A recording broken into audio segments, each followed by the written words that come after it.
Bienvenue dans l'émission Le Business du Fitness, le podcast pour comprendre le futur du fitness et inspirer tous les professionnels à devenir une meilleure version d'eux-mêmes. Je suis Andy, coach sportif depuis 20 ans et j'accompagne des coachs et des patrons de clubs à créer un business dont ils sont fiers. Avec ce podcast, je vous propose de rencontrer ensemble des personnes inspirantes. L'idée est de rentrer dans leur tête et de comprendre comment ils en sont arrivés là aujourd'hui. Si vous voulez recevoir toutes les notes de l'épisode, pensez à vous inscrire à la newsletter.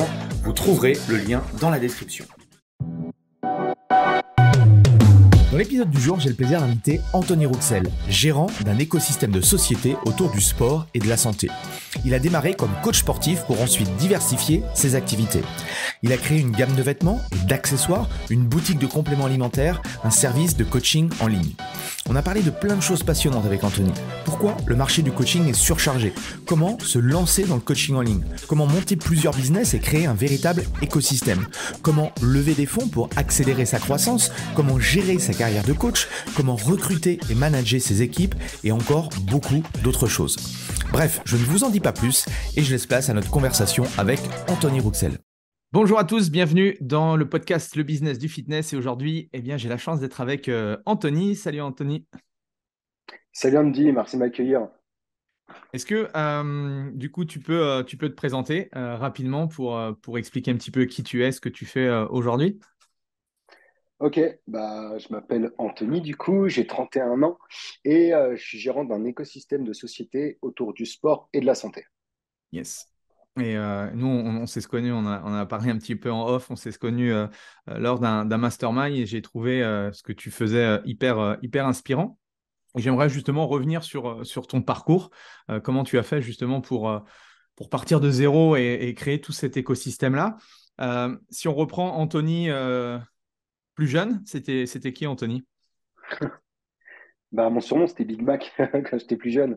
Ouais, tu vois, moi j'étais obèse avant quand j'étais jeune, donc c'était ça. Et je pense que c'était la première étape de mon qui m'a lancé à rentrer dans une salle de sport.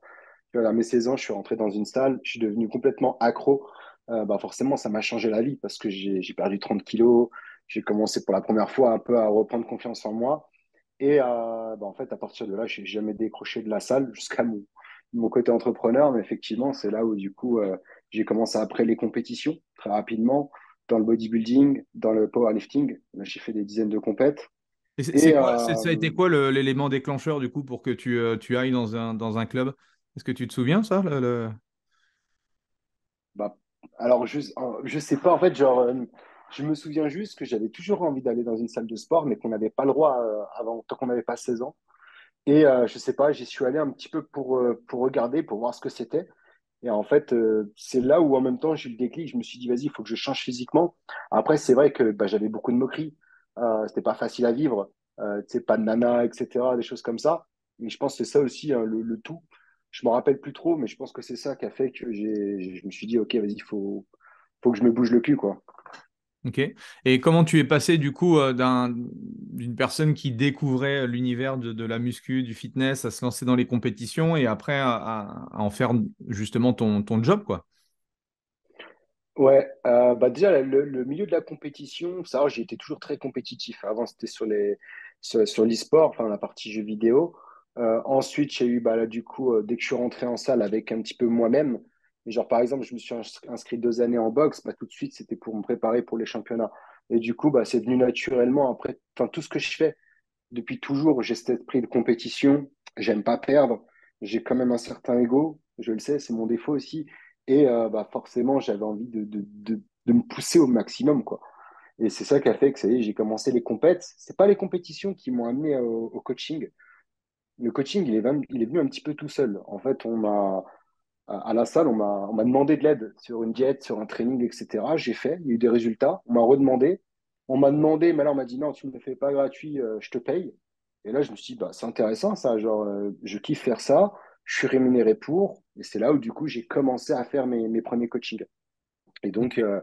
voilà, à l'époque, j'étais fonctionnaire à cette époque-là. Donc, le coaching commençait à monter. Je commençais à toucher plus de mon coaching que de mon statut de fonctionnaire. Et là, je me suis dit, OK, Anto, il faut que tu fasses un choix. Et du coup, c'était un petit peu compliqué parce que de partir fonctionnaire, tu te dis, tu as une stabilité toute ta vie. Et au final, je me suis dit, allez, je me lance à fond dans le coaching, quoi. Ok.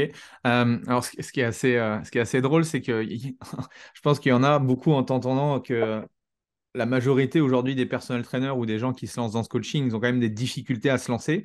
Toi, c'est venu naturellement et les gens t'ont donné naturellement de l'argent.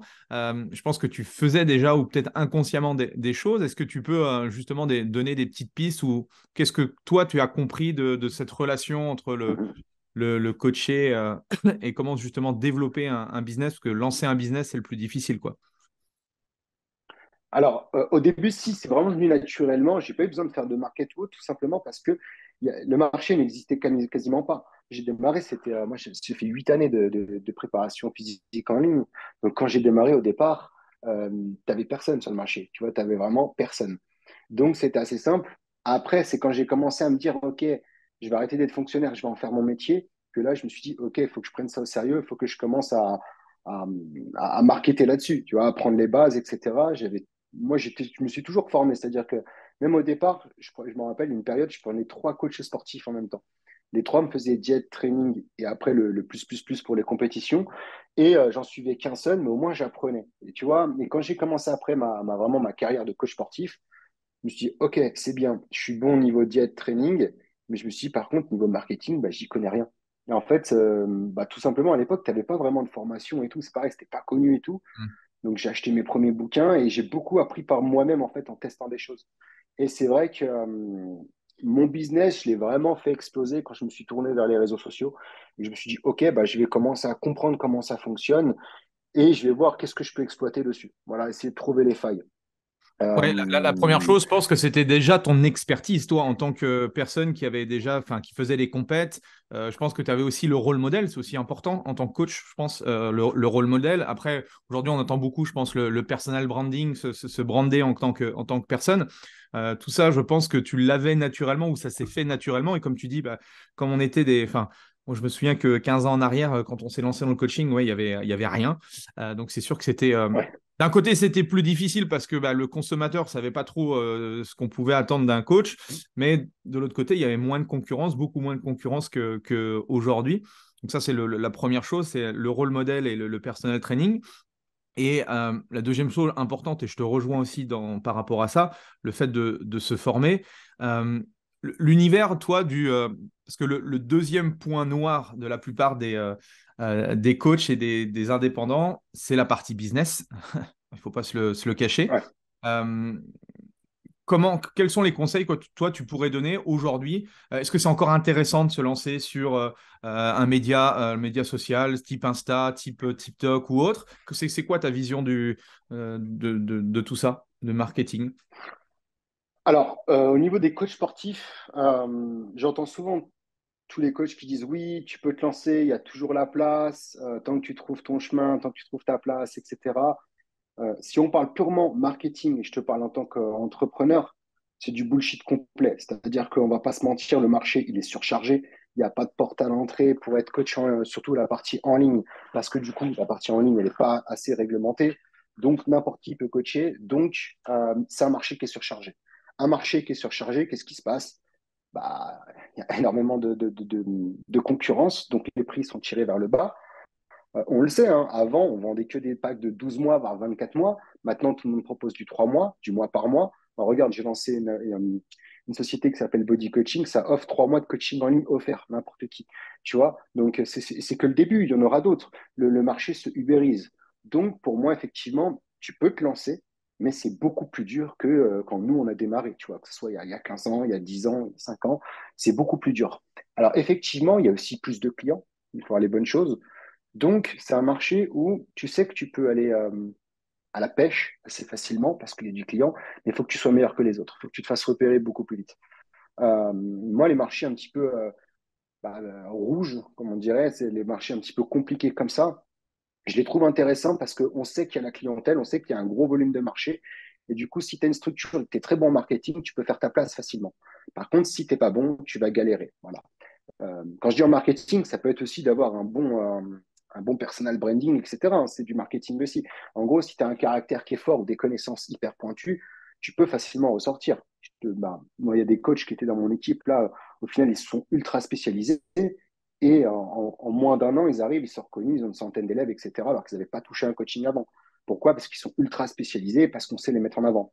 Donc, ça veut dire que c'est faisable. Et pour quelqu'un de lambda, comme tu dis, qui n'a pas pris conscience du côté un petit peu market, etc., il ne faut pas se mentir, il y a plus de chances qu'il se fasse manger par le marché. Mhm. Et du coup, comment toi, tu es passé de coach en ligne, de commencer à développer des choses en ligne, à aujourd'hui tout ton écosystème? Tu as une marque, tu vas nous en parler, mais voilà, comment ça s'est fait et, par rapport à ça? Mais écoute, moi, je suis très opportuniste. C'est-à-dire que et j'aime bien me lancer des défis. Et en fait, à l'époque, du coup, je coachais et j'ai un de mes élèves qui m'a demandé un t-shirt. Il m'a dit, OK, tu veux pas faire des t-shirts de la team, etc. Et je me suis dit, bah écoute, pourquoi pas lancer carrément une marque de vêtements? Tu vois, sachant que moi, là, dès que je commençais à tourner bien, à cette époque-là, je faisais à peu près 15-20 k par mois. Donc, en gros, ça m'a permis de mettre de côté, parce qu'une marque de textile, il faut quand même beaucoup d'argent pour lancer ça. Je crois que je l'ai démarré, j'avais 80 ou 100 k de côté, quelque chose comme ça. Et c'est là où, du coup, j'ai lancé Body Trainers. Donc, du coup, j'ai lancé du sportwear, en fait, pour tester, en fait. Ça fait, depuis que je suis jeune, j'ai ce côté entrepreneurial. Tu vois, quand j'étais au collège, on vendait des CD gravés, des choses comme ça. Après, enfin, j'ai tout fait. J'ai acheté à Pickwick, tu vois, mince, des jouets en édition limitée. J'achetais tout le stock, comme ça, je leur vendais plus cher derrière. Enfin, tu vois, plein de conneries comme ça de jeunes. Et j'avais toujours eu cette fibre-là. Et je me suis dit, un jour, j'aimerais bien tenter de la développer. Et ça s'est fait un petit peu naturellement. J'ai vu l'opportunité. Quand je dis l'opportunité, c'est pas que monétaire, tu vois, c'est l'opportunité dans le sens où la conjoncture du marché est bonne, financièrement, c'est bon. Ça me fait aussi plaisir de le faire. Et c'est là où j'ai lancé ça. Et du coup, ouais, c'était la première étape qui m'a sorti un petit peu juste du milieu du coaching. Et après, en fait, ça s'est enchaîné. C'est pareil, moi, de base, j'avais acheté des parts dans une boîte avec un ancien partenaire de compléments alimentaires. Ça, c'est mal fini, je suis sorti. Et du coup, je me suis dit, bah, vas-y, je vais lancer ma propre marque de compléments alimentaires. Donc, pareil, j'ai remis le cash qu'il fallait. Là, mon coaching tournait encore mieux. Donc là, j'étais monté au 25-30 k par mois. Donc, pareil, c'est parce qu'il faut du cash aussi. Donc là, on a lancé cette partie-là de compléments alimentaires. Tout simplement parce que, pareil, on avait marre des boutiques où ça allait pas assez vite, la qualité était merdique, il n'y avait rien qui était expliqué. Tu vois, nous, ce qui nous rendait dingue, c'est que, on a toujours été fan des compléments alimentaires, mais fallait expliquer 20 000 fois aux clients parce que bah, c'était pas écrit sur les sites, etc. Pour moi, c'est pas au coach sportif de faire ça. Le coach sportif, moi, je suis très fixe dans ma tête, surtout que je travaille en ligne, il est là pour faire la partie nutritionnelle, la partie training et prendre en charge son élève. Voilà, bon, dev perso, on veut pas, ça chacun voit. Mais tu vois, j'étais assez brut là-dessus. Il n'est pas là pour expliquer tous les compléments. C'est le vendeur qui est là pour ça. Et donc, Mhm. du coup, on a créé du coup Labs Nutrition. Et ça, c'est cool parce que c'est ça. Ça s'adaptait super bien. Ça s'adapte toujours d'ailleurs super bien aux coachs parce qu'on prend en fait tout le SAV des coachs et on le dispatche sur Labs. Tu vois, donc pareil, ça s'est fait par opportunité. C'est-à-dire qu'il y avait le marché, j'avais envie de le faire, ça allait soulager mon coaching, tu vois, tout bénef, quoi. Et après, ça continue comme ça. Après, c'est là où j'ai commencé à vraiment sortir de la partie coaching sportif et finir que sur la partie entrepreneuriale. Là, au bout d'un moment, il faut savoir que cette période-là, que je te dis, j'avais ouvert ces deux boîtes-là.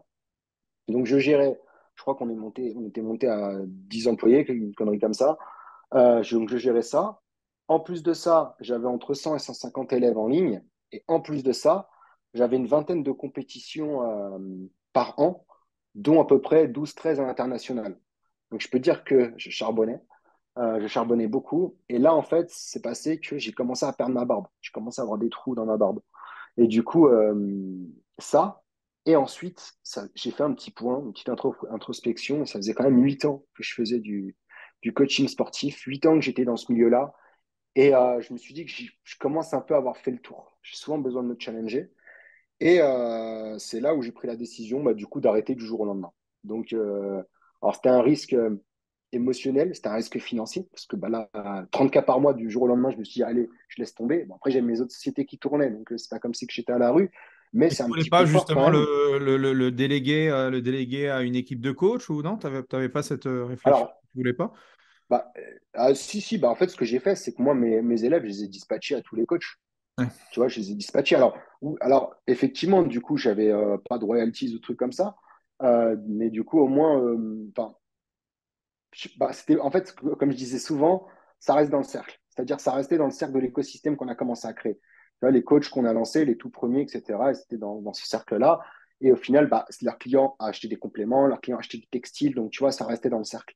Et Ouais. même si, honnêtement, même s'il y avait de la déperdition, je m'en fous parce que j'avais un nouveau challenge. L'argent, une fois que tu en gagnes, après, ça change. Il y a plutôt de différence après.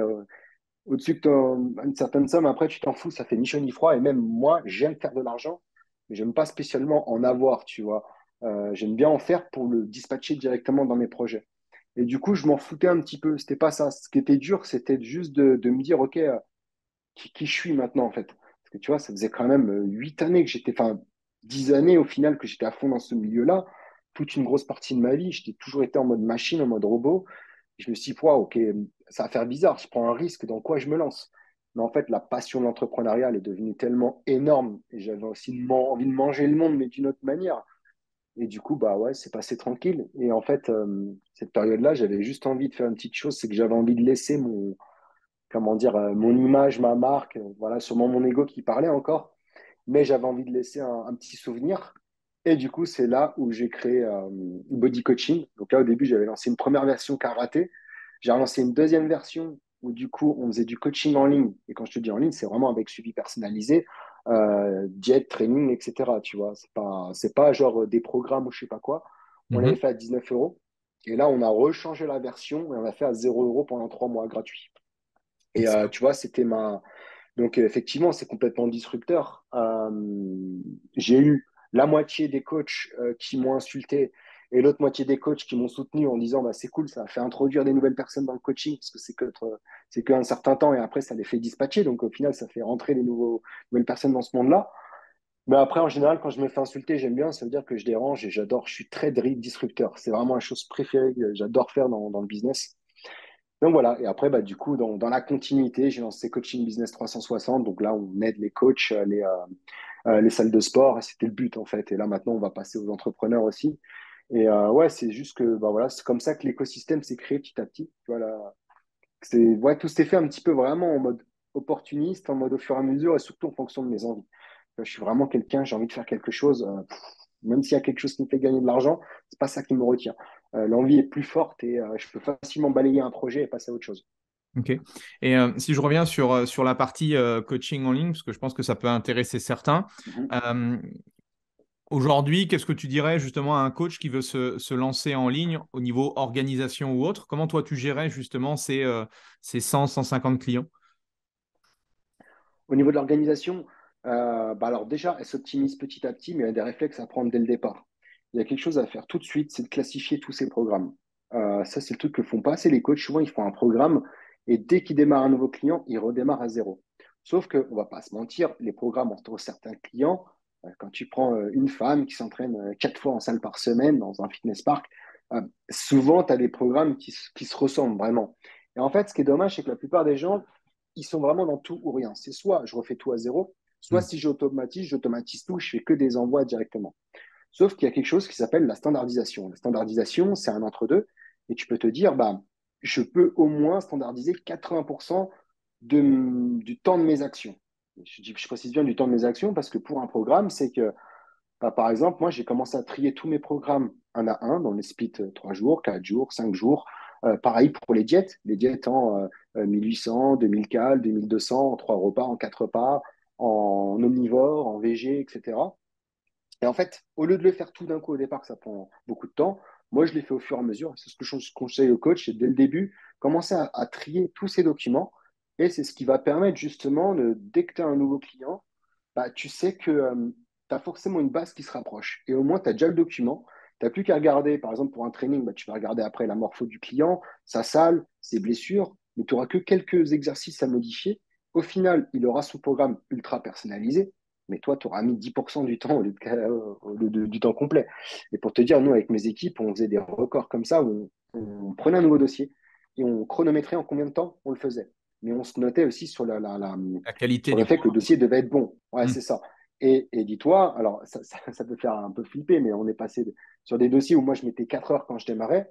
En moins de 12 minutes, on faisait un dossier complet diète training, tu vois, plus l'envoi du mail au client de départ. Parce que même le mail de client de départ, on savait que 90% c'était la même chose. Donc on avait les petites parties qui sont humaines ou vraiment qui viennent amener ce côté précision. Et pareil, on arrivait à créer des nouveaux programmes en prenant moins de 12 minutes, quoi. Tu vois? Parce que, et c'est ça, c'est l'organisation, c'est le fait aussi de se dire, OK, qu'est-ce que je fais plusieurs fois? Est-ce que je peux l'automatiser ou est-ce que je peux le standardiser? Mhm. Donc, ouais, ça, c'est le premier tips. Alors maintenant, c'est beaucoup mieux. Maintenant, il existe des applications, etc. Bon, ça, faut pas se casser la gueule aussi parce que nous, on les a toutes faites. Il y en a qui sont extrêmement longues, pas bonnes du tout. D'autres qui sont beaucoup plus rapides, mais c'est pareil. Ça, les applications, etc., c'est pas quelque chose qu'on regarde dès le départ pour moi. Déjà, il faut que le business y tourne. Tu vois, pour quelqu'un qui débute, il faut qu'il se focus T'as sur pas son essayé de évolution. développer ta propre app? Alors, si, j'ai regardé de base, ça m'intéressait. Et au final, après, c'est trop chiant à faire, quoi. C'est beaucoup trop chiant. Ouais. Il y a ça. Et deuxièmement, quand j'ai commencé à regarder, j'ai aussi mon business qui a commencé à exploser, tout simplement. Donc, il fallait que je me focus. Bah, tu vois, là, encore l'année dernière, j'étais encore à ScaleX, même là, début d'année. J'étais trop perdu. Je commençais à vouloir investir dans pas mal de projets, lancer plein de choses. Et après, au final, j'ai fait une petite marche en arrière. Tous les deals que j'avais, où les gens voulaient que je rentre dans la boîte, etc., ou sinon que j'investissais en equity, j'ai tout annulé, j'ai tout arrêté pour me reconcentrer sur ma boîte qui est en train d'exploser, des levées de fonds, et au final, finir mon écosystème. Donc, ouais, mais mine de rien, juste pour revenir là-dessus, ouais, sur la partie organisation, je pense que c'est pareil. Il y en a, tu vois, moi, j'ai beaucoup de coachs qui viennent me voir et qui me disent, ouais, je peux pas démarrer, moi, mon problème, c'est l'organisation, etc. Et c'est pour ça que j'ai pas de clients. C'est pas le cas non plus, tu vois. Je pense qu'il y a des choses à faire en organisation, mais je pense que les coachs de base, ils se rendent vraiment pas compte de leurs points faibles et des vrais problèmes qui les empêchent d'avoir des clients. Alors, Parce que tu es surtout que bien tu n'as pas placé les mêmes là-dessus pour le comprendre. problématiques quand tu as 3, 4, 5 clients pour démarrer et 100 clients. C'est sûr que voilà, ton niveau d'automatisation, forcément, comme tu le dis, elle va se créer au fur et à mesure. Donc, en 4, 5 clients, bah oui, tu vas prendre du temps, mais ce temps-là, en fait, tu vas le gagner au fur et à mesure de ton expérience, quoi. Ah, c'est ça, mais c'est fou le nombre de coachs, et particulièrement dans ce domaine, parce que maintenant, je côtoie aussi des entrepreneurs. Et les coachs sportifs, tu vois vraiment qu'il y a un fossé entre eux, leur connaissance sport training, leur connaissance vraiment pro, et leur connaissance market, business, etc. C'est vraiment une niche où il y a une différence énorme entre les deux. Tu vois, il n'y a pas un bon équilibre, contrairement à un entrepreneur ou autre. Et Ouais, ça, mais c'est dommage parce que, ouais, on ne nous a pas forcément enseigné, ceci dit. Sauf si on s'intéresse je suis un petit d'accord. peu à ça, mais c'est vrai que ouais, moi, si je reprends au démarrage et tout, même aujourd'hui, on va dire Il n'y a dans pas. les diplômes de formation et tout, bon, voilà, on t'explique déjà à être plus ou moins un coach, mais on t'explique pas du tout à comment justement vivre ton métier, quoi. Mm. Ouais, c'est pas bon du tout, hein, d'ailleurs, c'est pas bon. Parce que du coup, ouais, t'es pas productif après, hein. Tu peux être, comme je dis souvent, hein, tu peux être le meilleur coach parce que tu connais tout au niveau diète et training. Si t'as pas ta clientèle, t'as pas d'expérience, donc Mm. ton savoir, il vaut pas grand-chose, quoi. Exactement. Et c'est quoi qui a changé du coup entre tu es coach 100% en ligne, tu es beaucoup dans l'opérationnel, à justement devenir entrepreneur? Parce que pour moi, il y a vraiment une différence entre quelqu'un qui est indépendant, qui entre guillemets s'est créé entre guillemets une prison dorée, et puis justement le côté entrepreneuriat. C'est quoi la différence pour toi? Tu parles quoi au niveau de l'organe, au niveau de la gestion, au niveau de Ouais, au la. niveau de la gestion et puis aussi au niveau du mindset, qu'est-ce que ça change? Ok, On dit souvent ok. effectivement que l'entrepreneur, il faut qu'il sorte à un moment donné de l'équation de l'opérationnel. Sinon, bah, déjà, ne serait-ce qu'au niveau stratégique, réflexion, et on le voit quand je travaille avec des coachs ou autres, c'est ce temps en fait de cerveau disponible. Comme ils sont 100% focalisés dans l'opérationnel, à un moment donné, tu n'as plus la lucidité ou tu n'as pas la force, ou c'est pas à 23h30 que tu vas avoir en fait l'idée du siècle, tu vois. Et comment tu as senti cette transition-là, toi? Ouais, je vois ce que tu veux dire. Je la ressens que maintenant, après avoir une trentaine d'employés, etc. Il n'y a que là où je la ressens. Je ne l'ai jamais vraiment ressenti avant parce que j'ai toujours été dans l'opérationnel, parce que j'étais dans les débuts. Mais par contre, la différence que j'ai eue entre le côté coach sportif et le côté après entrepreneur, bah, c'est que moi, les 3 dernières années de ma vie, je faisais vraiment que du coaching en ligne, hein, vraiment que ça. Je faisais un petit peu de physique, un petit peu, je bougeais. Les 3 dernières années de ma vie, c'était ça. C'était que compète et coaching, à la fin de ma vie de coach sportif.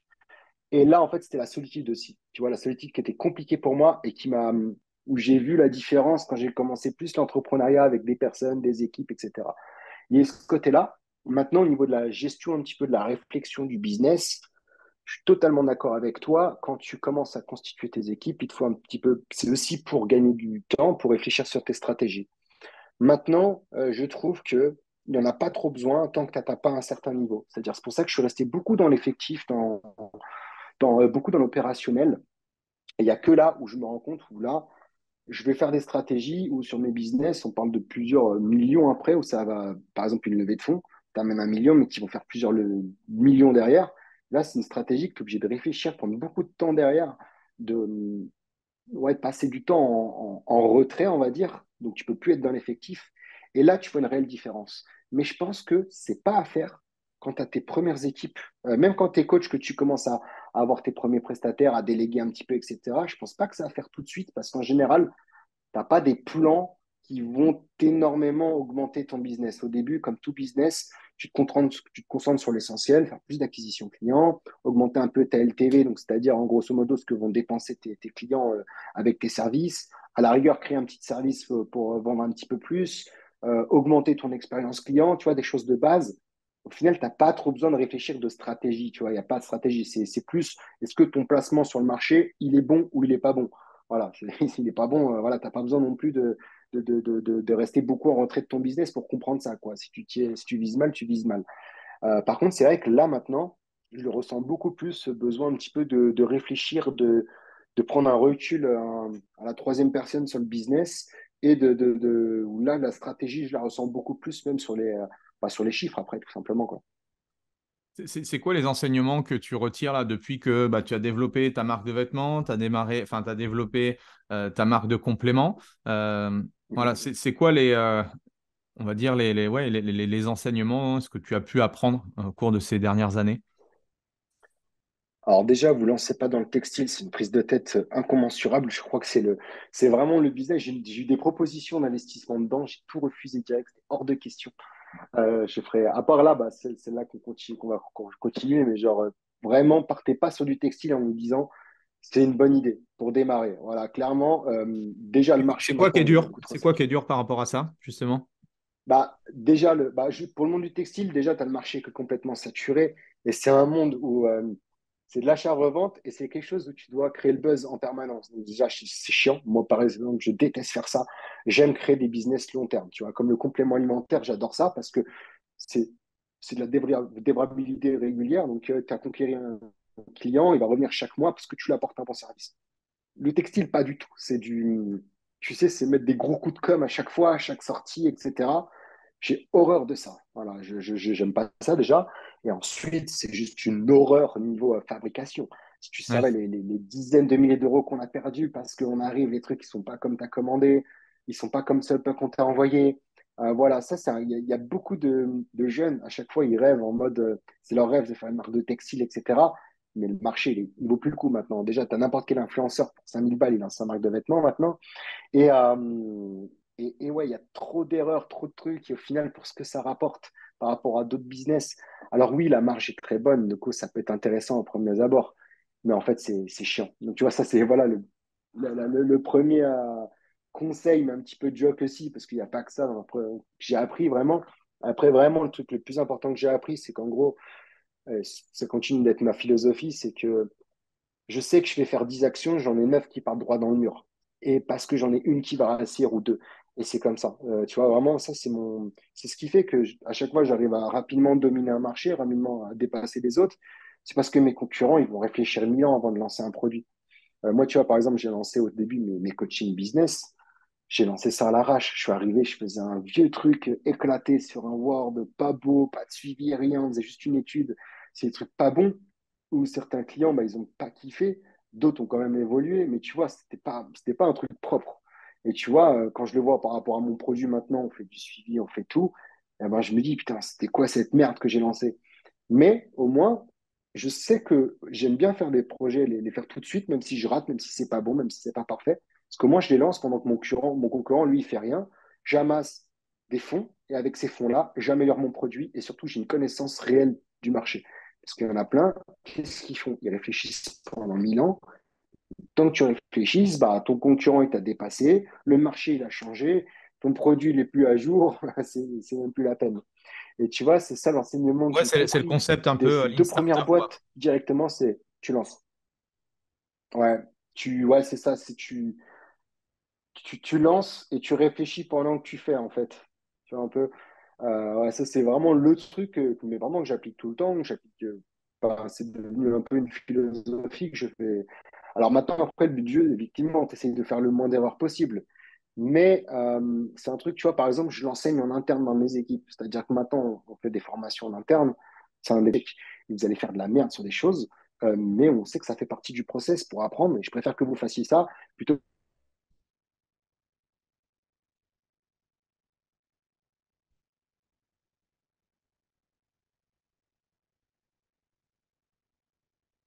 Ah.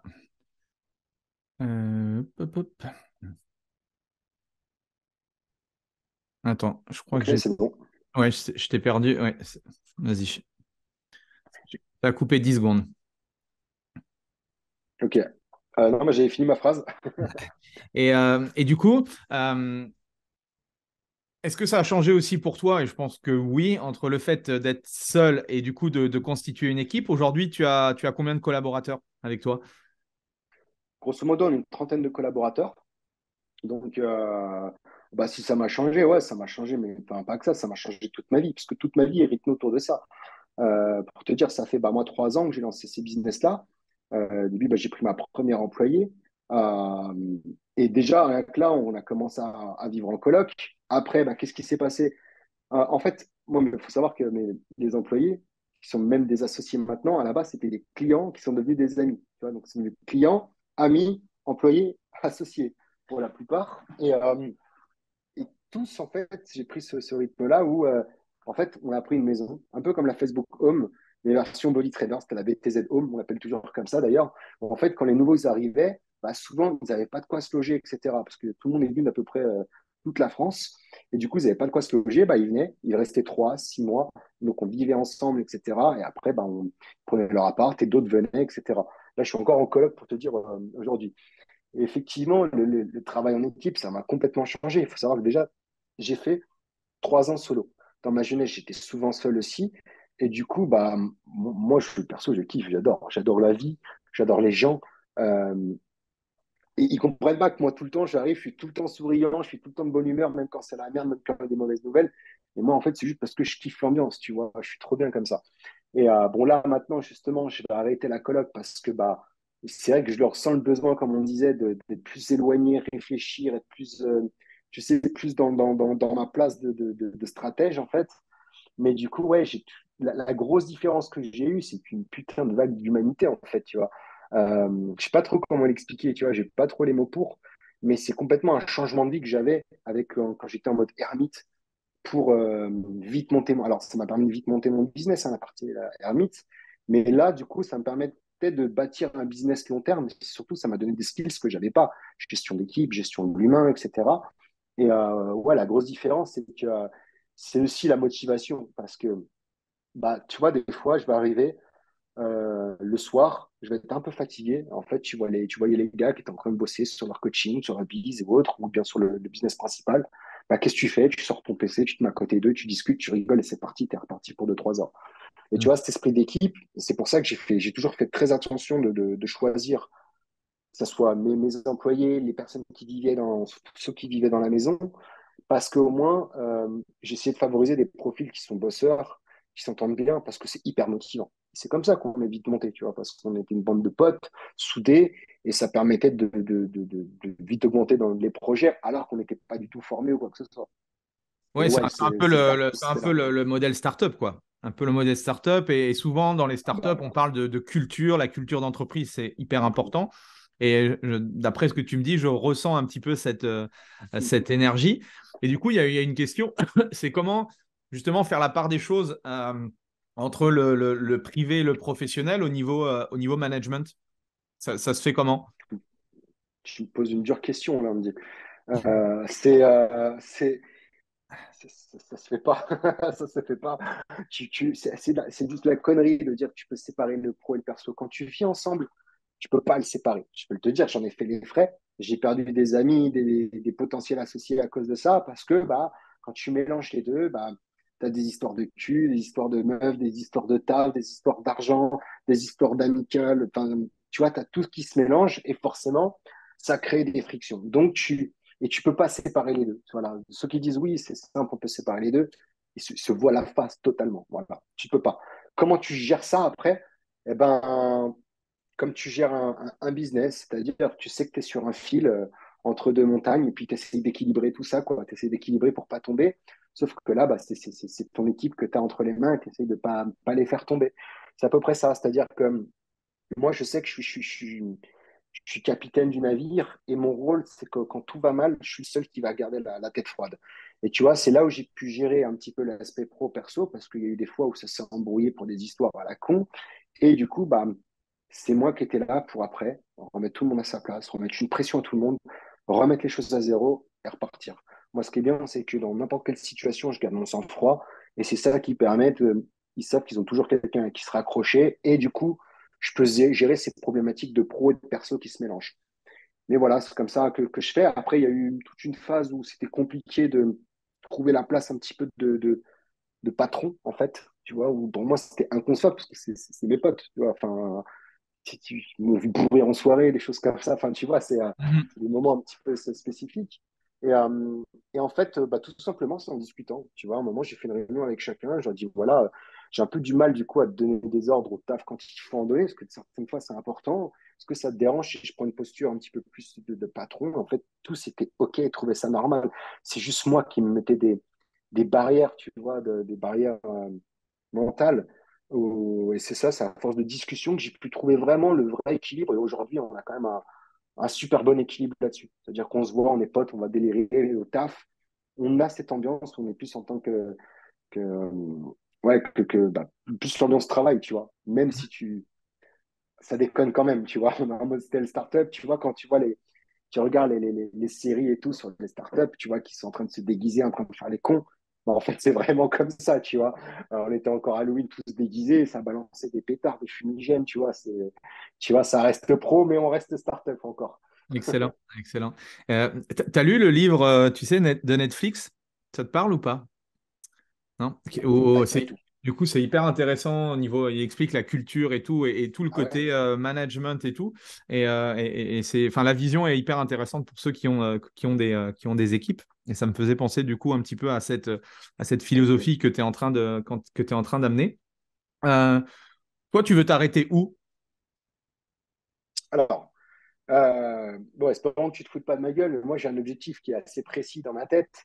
Même certains de mes équipes rigolent un petit peu là-dessus, mais grosso modo, moi, j'estime que d'ici 2 décennies, on sera tellement en surpopulation qu'on aura forcément une problématique de nourriture, notamment autour de la protéine. Mon but du jeu, c'est d'emmener cet écosystème vers ce point. Je ne sais pas encore comment, j'ai les lignes directrices, les premières idées, mais mon objectif, c'est de répondre à cette problématique-là. J'ai déjà plusieurs idées, protéines d'insectes, protéines de synthèse. Et en fait, c'est vers là que je drive mes projets. Il y en a qui veulent aller sur Mars, soit. Il y en a qui veulent créer des robots, des IA qui se remplacent les humains, soit. Moi, je sais que mon combat, il est ici. Voilà, je ne peux pas tout faire, c'est mon combat. Et je sais pas, ça m'est venu comme ça et je me suis dit, effectivement, mon but, je sais que je dois aller vers ici. Mais deux choses. Euh, J'aime cet aspect humanitaire d'aider, mais je sais que c'est en faisant de l'argent qu'on le fait. C'est pour ça que mon but du jeu, je suis pas un humanitaire, mais j'ai envie d'aider aussi un petit peu la planète à long terme. Et je sais que j'ai envie de faire les deux, en fait. Et tu vois, c'est vers là que tous mes projets se dirigent. Pourquoi je fais ça? Pourquoi je me dirige vers le complément alimentaire? Pourquoi là, la Next Tape, là, on fait une première levée de fonds. La deuxième levée de fonds, c'est fait pour faire un laboratoire assez spécifique, qui est domotisé, etc., pour renverser le marché du complément. Pourquoi je le fais? Parce que d'une, là, le but du jeu, ça va être d'amasser beaucoup d'argent, prendre du pouvoir, du galon, et ça va être aussi d'avoir mes premières expériences en laboratoire. Parce que si, par exemple, je veux faire de la protéine de synthèse, il me faut des laboratoires avec des pôles R&D énormes, donc il faut énormément d'expérience, énormément d'argent. Il faut pouvoir ne pas se faire arrêter avant, donc il faut avoir du pouvoir. Et tu vois, tout ce que je fais, je le fais vers cette direction. Alors peut-être que ça changera, hein. Comme je t'ai dit, je sais que je suis assez opportuniste et que ça se trouve demain, je vais partir sur un business de la vaisselle, j'en sais rien. Mais je sais que moi, c'est ce qui me drive en ce moment, donc bah, je continue de foncer vers cette direction-là. C'est un truc logique que j'aime, tu vois, j'aime bien. J'ai toujours aimé ce côté R&D. le premier CDI, le vrai CDI qu'on a signé, par exemple, sur Labs, bah, c'était un poste de R&D, tu vois. Hmm. Pour te dire, c'est vraiment quelque chose qu'on a toujours eu une culture de la recherche, du développement, d'être à la pointe du marché. Dès le début, c'était la culture, et je veux que cette culture reste, et je sais qu'on va se diriger vers ce projet-là. Donc voilà, je ne sais pas encore quoi. Même quand j'en parle à mes équipes, tu vois, il n'y a pas tous, ils rigolent un peu. Mais par contre, ils me font confiance, ils me suivent, Ouais, tu mais vois, tu parce as qu'ils quand savent même, que, t'as quand même une certaine vision, quoi. Donc, ça te permet justement de ouais, pouvoir c'est ça. avancer. Et Ça me permet de driver. comment on fait pour passer de coach en ligne à lever des fonds? Ça a été quoi et est-ce que c'était compliqué? Bah alors, c'est pareil, c'est pas très glorieux, mais j'ai envie de te dire, ça s'est fait tout seul naturellement encore, hein. Je me suis pas dit, quand je vais changer, je vais lever des fonds, pas du tout, je ne savais même pas ce que c'était. J'ai appris, enfin, je savais un petit peu, j'avais déjà entendu parler et tout, mais je n'étais pas vraiment renseigné sur le sujet. Et c'est plus, bah, ça s'est fait naturel. En fait, ça s'est plus fait. Pourquoi moi j'ai voulu lever des fonds? Il faut savoir que nous, on était en bootstrapping, c'est-à-dire qu'on n'a pas eu besoin de lever, alors qu'on a une pôle R&D, etc. Donc, des startups de base avec un pôle R&D, normalement, tu lèves très, très rapidement parce que ça coûte hyper cher et tu n'es pas rentable tout de suite. Moi, le truc, c'est que grosso modo, c'est moi qui ai mis entre 600 et 800 000 euros de mes fonds sur les années et qui a permis d'éviter ça. Donc, je me suis naturellement jamais intéressé à la levée de fonds parce que bah, ça roulait déjà. Maintenant, là, on a atteint notre point mort, donc on commence à être rentable, à augmenter les équipes, etc. Donc, techniquement, je n'étais pas obligé de faire une levée de fonds.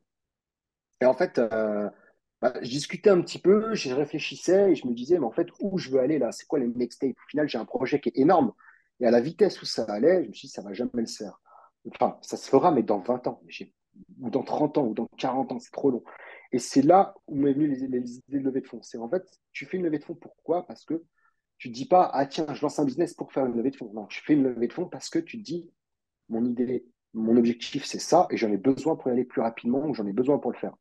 Et surtout, je l'ai fait parce que j'avais ce côté entrepreneurial. Je me suis dit, je vais acquérir un nouveau skill, ce que je n'avais pas encore. Et ça me démangeait encore plus, tu vois. C'est vraiment la soif d'apprendre, ça, je l'ai toujours, hein. Là, si tu savais ce que je débourse par mois encore tu connais, hein, les prix des masterminds, entre les masterminds, les coaching business, les formations, je te pense un paquet de thunes là-dedans. Mais c'est ça, ouais, j'adore Oui, mais apprendre. Et ça c'est te fait comme ça que bah, avancer, du coup, quoi. je suis parti en lever. Ça te fait Ah, bah, avancer. totalement. Et Bah, de toute façon, en France, t'as pas contacté Anthony Bourbon de Feed? hmm, il est passé Anthony Bourbon de Fitch, je l'ai vu là dans le nouvel Mastermind où je suis passé. Non, je ne l'ai pas contacté bon, parce que déjà, je n'ai pas eu besoin. En fait, moi, je le fais surtout avec des micro-investisseurs sur le premier. Ok. Pourquoi? Parce que j'ai de la. Tu vois, là, en grosso modo, on lève 1 million, c'est la première levée de fonds. Et en gros, j'avais le choix. Là j'ai un fonds d'investissement qui s'était proposé. Donc, j'avais le choix. Je mettais un gros dans la boîte directement, qui mettait le million directement, et c'était fait. Soit je prenais 1 million avec plein de petites personnes, mais qui ont toutes des skills. Tu vois. Et là, par exemple, on a bah, un formateur qui va nous former toutes les équipes. On a le webmaster. On a en proposition, là, on est en train de voir pour le mec qui nous fait nos protéines bio, etc. Tu vois, et ça, c'est stylé parce que c'est de la smart money, comme on dit. C'est-à-dire que c'est 1 million qui est 10 fois plus puissant parce que du coup, tu amènes des vrais Compétences? acteurs qui vont t'aider à te développer, et des compétences aussi. Mhm. Tu vois, et ça, c'était beaucoup plus smart et c'est surtout que ça permet de, moi, je vise long terme. Ça me permet d'éviter de mettre un gros qui rentre directement, qui peut t'acheter sur ta deuxième, troisième levée et prendre le contrôle de la boîte après. Tu vois, donc c'était totalement beaucoup plus smart. Ça imposait juste que c'est plus long à faire. Pour te dire, nous, on le fait en 3 poules. Donc, il y a une première partie de la levée en décembre, après en février, après on verra. Et on le fait en plusieurs fois, mais ça permet qu'au moins, on n'est pas pressé. Et surtout, vu que nous, bah, déjà, on était déjà rentable, bah, ce qui est bien, c'est qu'on tu vois, on n'est pas tiré par la corde. On ne fait pas une levée en mode putain, on est obligé, enfin, c'est compliqué, il faut vite y aller. Non, on est tranquille, on est posé. Mais c'est vrai que quand je regarde le chemin parcouru, je me dis, passer de coach à faire des levées de fonds, c'est quand même fou. Et c'est vrai, en fait, tu sais que moi, j'ai En peu jamais de pensé, temps, hein, hein, c'est le en fait que peu tu de me temps en le dises là, plus. hein. En peu de temps. Ouais, bah, en 3 ans, quoi. Ouais, en 3 ans. Mais le fait que tu me le dises, c'est vrai que j'ai jamais réfléchi à ça, tu vois. J'avoue que je pense pas à ça, mais effectivement, ouais, ça a été assez vite. Mais ce que les gens comprennent pas, c'est que le métier de coach, je trouve que ça donne énormément comment dire, de portes. Ça ouvre énormément de portes derrière. Parce que quand tu commences à être un coach accompli, bah, tu es forcément un bon closer, parce que tu sais closer, tu sais parler avec les gens. Tu gères de l'humain toute la journée, c'est ton taf. Donc forcément, tu es bon pour gérer les équipes en général. Après, ça dépend si tu es leader ou pas. Forcément, si tu as réussi, c'est que tu as commencé à bien gérer ton marketing. Et un coach qui fonctionne, on va pas se mentir, ça paye ultra bien le coaching. Donc, tu es bien payé. Tu peux facilement te faire des salaires à 5 chiffres, un truc que personne ne se ferait sur toute une carrière. Coach, c'est quand même un type de métier où tu sais que tu as des débouchés qui sont incroyables derrière parce que tu as les skills d'un entrepreneur, mine de rien, qui se font petit à petit. Parce qu'au final, c'est ce que tu es, coach, hein, t'es entrepreneur aussi. Mais je trouve que c'est sympa parce que ça débouchonne. Tu peux facilement aller sur d'autres corps de métier parce que tu as eu toutes les bases. Après, c'est peut-être un peu philosophique, hein, mais je trouve que ouais, t'es tout terrain. Tu vois, t'es un peu un couteau suisse quand tu es coach. Et du coup, La c'est vrai, au final, il y a difficulté, tellement de problématiques différentes. la difficulté qui, moi, suis un peu dans cette optique-là, enfin, d'avoir des projets et tout, j'ai eu tendance, moi, à me perdre parce que j'avais trop de projets. Et du coup, ça a été contre-productif, ou en tout cas, j'ai pas su, en fait, trouver les choses qui m'ont permis, justement. Et ça, c'est toujours la difficulté entre j'ai plein de projets, je suis quelqu'un, voilà, qui a des idées, et puis, du coup, pas mettre son focus sur l'idée, tu vois. Et ce que je trouve intéressant dans ce que tu partages, c'est que tu as toujours réussi, du coup, même si tu as eu, je pense, ton lot de galères, et voilà, parce que c'est la vie d'entrepreneur, tu as toujours su, du coup, rebondir et avancer très vite. Et ça, c'est vraiment très, très inspirant, quoi. C'est très bien. C'est Bah, quoi, du c'est coup, c'est aussi quoi que j'ai eu. c'est quoi ton challenge, c'est quoi pas ton challenge, comment, ton, non, je trouve plus, ton échec préféré ou ton challenge qui t'a permis justement, qui a été en soi une galère, mais qui t'a permis justement de rebondir et d'avancer plus vite. Est-ce que tu as quelque chose à nous partager par rapport à ça? Ok. Bon, je vais essayer de te dire ce qui me vient en tête. Mon échec un peu bon, préféré, je ne sais pas comment, si on peut le qualifier de ça, de préféré, mais disons que c'était ouais, le premier investissement dans la boîte que j'ai fait de complément avec un ancien partenaire où au final, je suis ressorti, j'ai bossé 4 ans pour rien. Ma mise, j'ai fait du x-15, enfin, divisé par 15. Je me suis fait totalement banane de A à Z. Euh, et par contre, bah, moi, j'ai bien multiplié sa boîte, hein. Voilà, ça, c'était mon premier gros échec. Et j'ai bien compris que maintenant, je vais choisir mes partenaires et je vais faire très, très attention au contrat aussi, tu vois, à ce que je signe. Ça a été déjà un échec qui m'a fait vraiment comprendre ça. C'est-à-dire que maintenant, j'ai arrêté ça. Le deuxième échec, pareil, c'est d'avoir travaillé avec un prestataire qui m'a mis à l'envers sur plusieurs dizaines de milliers d'euros. Et du coup, bah, pareil, maintenant, c'est très compliqué quand tes prestataires te bossent avec moi, tu vois. C'est-à-dire que tu vois, même il y en a plein dans les masterminds avec qui j'ai bossé, ils savent que c'est très compliqué parce que je suis hyper exigeant et j'hésite pas à embrouiller les gens.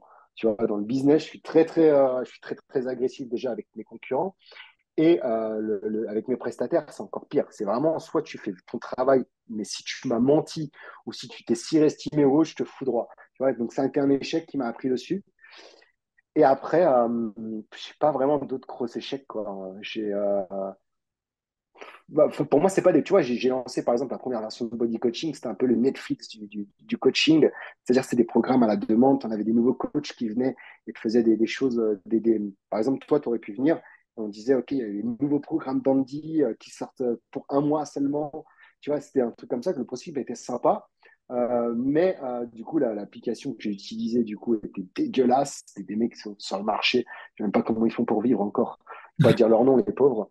Mais du coup, c'était dégueulasse. Et du coup, bah, moi, j'ai perdu 20 000 balles. J'ai aussi une équipe de 3 personnes qui étaient ultra déçues, tu vois. Donc, ça, c'était un échec que je m'en suis voulu aussi. Mais en soi, des échecs comme ça, c'est rien. J'ai pas eu vraiment d'échecs impactants en mode parce que, en fait, ta capacité d'être un bon entrepreneur, c'est aussi d'accepter les échecs et de se dire, ah, c'est comme ça, de toute façon, tu vas pas bader ou tu vas pas être bien, tu t'en fous, tu vois. Moi, j'ai vraiment des trucs C'est comme ça ça. dans On le a perdu sens des où 30 40 000 euros. c'est pour ça que je dis préféré dans le sens où voilà la capacité de l'entrepreneur c'est de se dire ok bon j'ai soit perdu de l'argent, du temps, de l'énergie, mais ça va me servir. Souvent on dit que ouais l'argent perdu ça nous permet de gagner Ouais. des années. Bon ben voilà il y a des fois malheureusement oui Après, pas à tous les coups quoi. ça, c'est pareil. Ça reste. Moi, pour moi, c'est pas toujours vrai, tu vois, dans le sens, des fois, tu as juste perdu, tu as fait de la merde, tu rien appris du tout. Tu vois, de dire à chaque fois que c'est tu vois, un apprentissage, des fois, c'est faux. Tu as juste fait de la merde. Tu as perdu ta thune, tu as perdu ton temps, tu as perdu de l'énergie. Mais après, c'est ça, être un bon entrepreneur, bah, c'est juste, tu continues, en fait. c'est tout. De toute façon, tu vas faire quoi? Tu vas rester dans ton échec à te morfondre ou autre. C'est vrai que moi, j'ai une bonne capacité là-dessus. C'est que, franchement, tu peux mettre des échecs dans la gueule, des problèmes et tout. Euh, Franchement, c'est pas ça qui va m'inquiéter ou autre, tu vois. On a fait encore, là, il y a 2, 3 semaines, on a fait un échec critique. On avait testé un truc, pas un plan de com, on a mis 10 ou 15K, un truc comme ça, et échec critique. Tu vois, ce qu'on a fait, il y a eu un bug, etc. J'avais les équipes qui étaient pas bien, qui n'avaient pas le moral et tout. Moi, je suis arrivé, je rigolais et tout, j'étais mort de rire. J'ai dit, bah ouais, mais c'est ça, les gars, c'est comme ça que ça se passe. C'est bon, c'est du cash. Voilà, ça va, ça vient, quoi. C'est comme ça. Donc, mais ouais, après, j'ai pas eu de gros échecs qui m'ont vraiment fait chier à part ça, là, tu vois. C'est plus des échecs humains, de confiance qui m'ont fait chier plutôt que des échecs de business, tu vois. C'est plus ça qui m'a dérangé et qui fait que maintenant, bah, je sélectionne beaucoup mes amis, j'en ai beaucoup moins qu'avant, je sélectionne beaucoup plus les gens avec qui je travaille, je sélectionne beaucoup plus les gens tout simplement avec qui je passe du temps et ouais, j'ai restreint complètement mon entourage, quoi. Tu vois, parce que c'est plus cet échec-là que j'ai pas envie de reproduire qu'un échec financier ou professionnel. Et c'est quoi ta vision aujourd'hui du coaching de manière générale, de l'industrie du fitness et de ce que tu vends aujourd'hui également? Comment tu vois les choses, toi? C'est quoi ta vision un petit peu en tant qu'entrepreneur? De quelle manière chiffrer, si tu peux m'aiguiller un petit peu? Euh, Euh, Pas ou- forcément chiffré, mais parce que ouais. là, depuis, on l'a bien vu avec la Covid, les confinements, le mode de consommation a changé. Enfin, il y a beaucoup de choses Ouais. aujourd'hui. On voit au niveau des clubs, même chose, sont en train de muter. Il y a de la segmentation, il y a le Mhm. online qui a pris une part importante. Et moi, j'aime bien discuter du coup avec des professionnels pour Ok. avoir un petit peu leurs idées et leur vision du truc, même si je sais que tu n'as pas de boule Je de te cristal. donne ouais, je te donne ce que je pense vraiment avec ma vision crue du marché, mais si tu veux. Mais moi, j'ai l'impression que les coachs en salle sont devenus les putes du marché. Alors, c'est mon avis, hein. Les proxénètes, c'est ceux qui gèrent du coup le nombre les coachs en salle. Comment ça s'appelle là, il y a les personal trainers et au-dessus là, Ah, les les head head coach. trainers. Head Pour coach. moi, c'est les proxénètes des coachs, c'est-à-dire je te place là, je t'amène même pas de clients, je te prends juste de la thune. Je sais pas si tu te rappelles, mais il y a une période des cours collectifs, c'était payé 110 euros par mois. Genre, moi, c'était ça dans les salles où j'étais dans la région parisienne. Ok. Maintenant, un cours collectif, c'est payé 13 balles de l'heure, tu vois. Genre, enfin, ça vaut plus rien. Les coachs sont devenus les putes de ce marché. Enfin, tu vois, je trouve hein, en salle, moi, c'est pour ça que j'ai arrêté aussi, parce que quand il a commencé à avoir les personal trainers, les trucs comme ça et tout, enfin, genre les head coachs, etc., je dis, c'est quoi ce bordel? Elle est où la relation humaine? C'est vraiment devenu un putain de marché dégueulasse, quoi. Et autant un studio privé, j'aime bien ça, tu vois, je trouve ça encore ça sympa. Mais le coaching en salle, je trouve que c'est devenu du robotisé dégueulasse, quoi. Voilà, ça, c'est mon avis un petit peu du marché actuel et ça va faire que s'empirer, c'est logique. Il y a de plus en plus de demandes, il y a de plus en plus de coachs sur le marché. Des salles, il n'y en a pas autant qui ouvrent que de places de coach. Donc, bah, la demande de job bah, fait que, vu qu'il y en a plus, bah, les prix sont plus bas. Donc, les coachs ne vont pas se faire respecter par les salles. Ça, c'est ma partie du physique.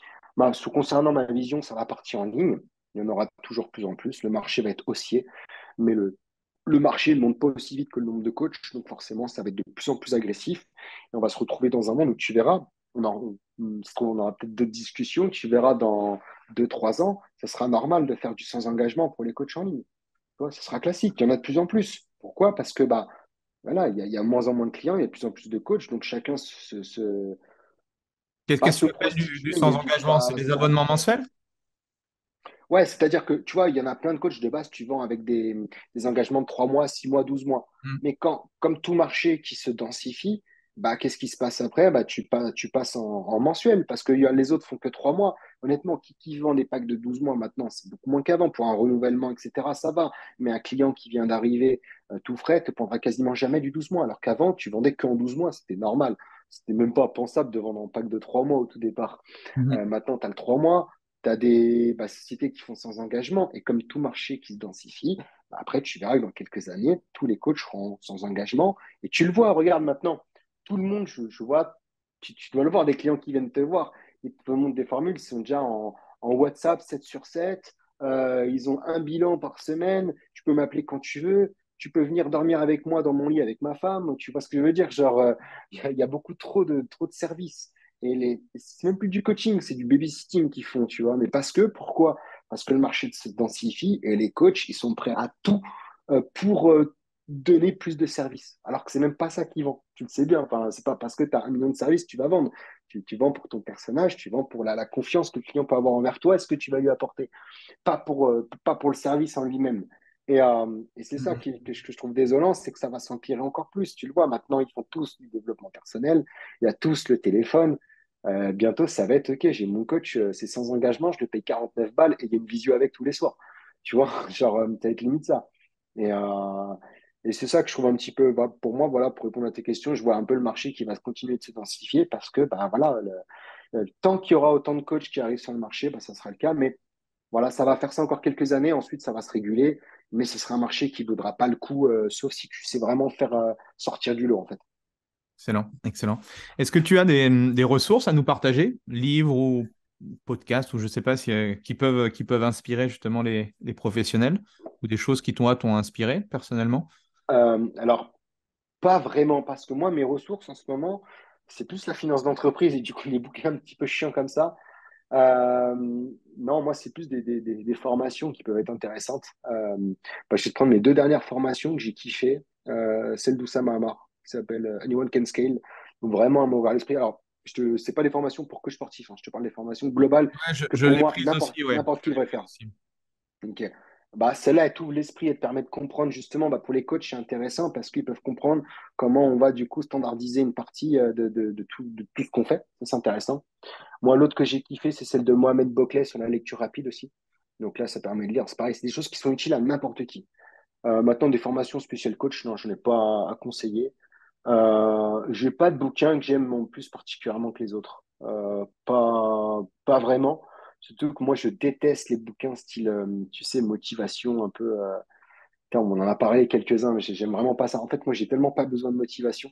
Genre, Hmm. parce que je suis tellement. J'ai trop la dalle, en fait. Tu vois, personne qui a autant la dalle que moi, et du coup, j'ai pas besoin de ça, en fait. Donc, ouais, pour moi, c'est plus.